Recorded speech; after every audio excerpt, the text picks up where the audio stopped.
And in the U.S., the hurricane is now blamed in the deaths of 17 people.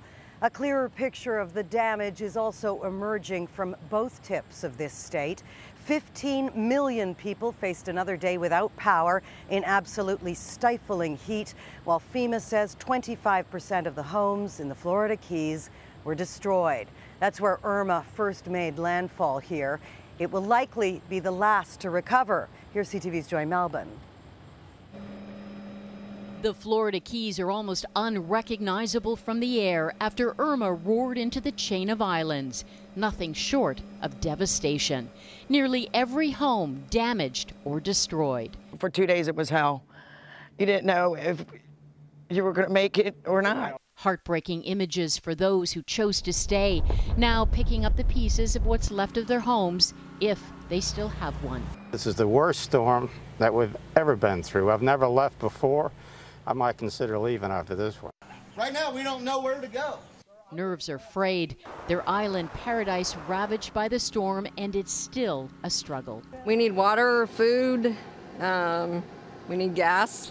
Millions across Florida are in the dark. Even the north wasn't spared. Historic flooding, some of the worst in a century.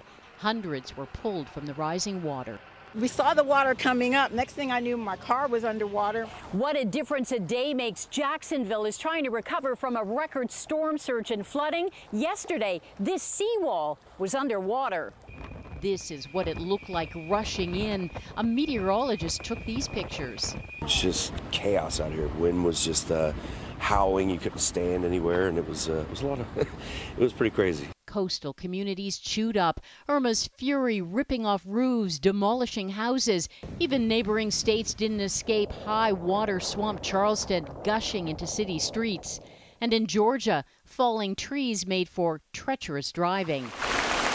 The road to recovery will be a long one as the floodwaters recede and the big cleanup begins. It just smells nasty, and we've seen some rats this morning and a ton of debris. For so many in Florida, the hard truth is that this isn't even close to being over. Irma has left a colossal mess with an astronomical price tag in a state stunned by the damage and the heartache from this storm. Lisa? As you say, a long road ahead. Joy Malbon in Jacksonville. Thank you, Joy.